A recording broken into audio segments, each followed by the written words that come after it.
SP ने बरी कर दिया है बिना जांच किए हुए।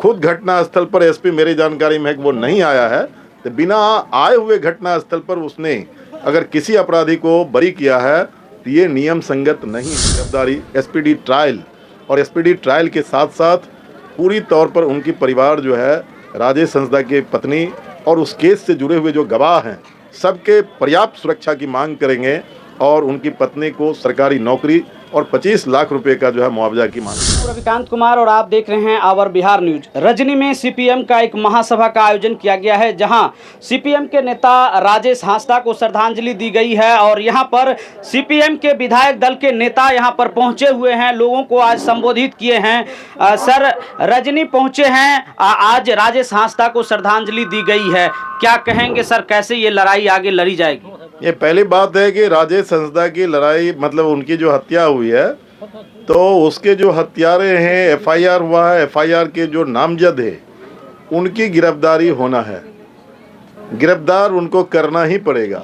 अगर वो गिरफ्तार नहीं करेंगे तो कानून का हाथ बहुत लंबा होता है।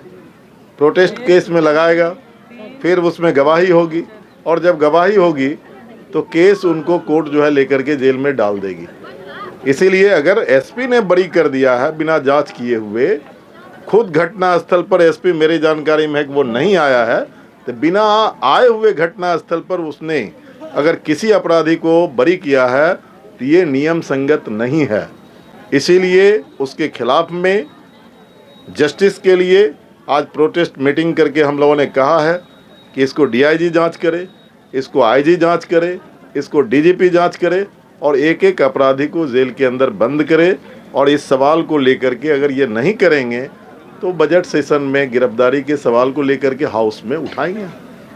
आपके शहर मुरलीगंज में डब जूनियर प्ले स्कूल की अपार सफलता के बाद अब आवासीय डब जूनियर स्कूल का संचालन हो रहा है, जहां सीबीएसई पैटर्न पर आधारित वर्ग प्रथम से अष्टम तक की पढ़ाई कुशल शिक्षकों के द्वारा कराई जाती है।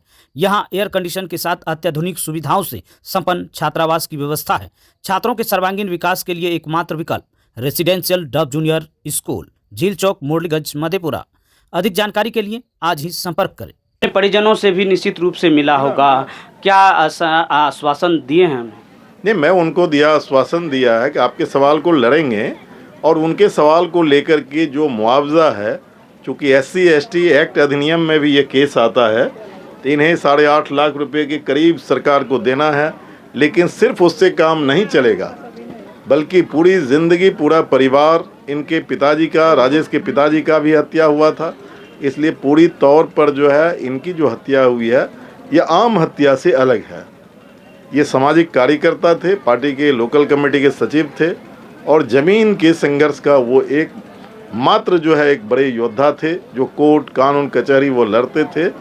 उनके पीछे पूरा परिवार है। इसीलिए सरकार से ना सिर्फ हत्यारे को गिरफ्तारी, एसपीडी ट्रायल और एसपीडी ट्रायल के साथ साथ पूरी तौर पर उनकी परिवार जो है राजेश हंसदा की पत्नी और उस केस से जुड़े हुए जो गवाह हैं सबके पर्याप्त सुरक्षा की मांग करेंगे और उनकी पत्नी को सरकारी नौकरी और 25 लाख रुपए का जो है मुआवजा की मांग करेंगे हम लोग। एक सवाल और है कि आपके कई कार्यकर्ता पर मधेपुरा जिला प्रशासन की ओर से प्रोटेस्ट के दौरान केस कर दिया गया है, जबकि आप लोग खुद सरकार में हैं, इसको कैसे देखते हैं आप? पहली बात तो यह है कि सरकार में हम नहीं हैं, सरकार को हम समर्थन करते हैं।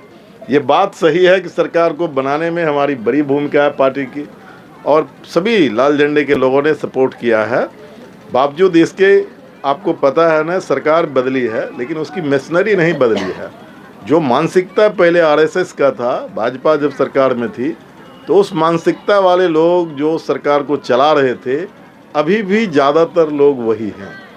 तो उनकी समझ अभी नहीं बदली है, तो उनकी समझ को बदल दिया जाएगा, बदलेगा।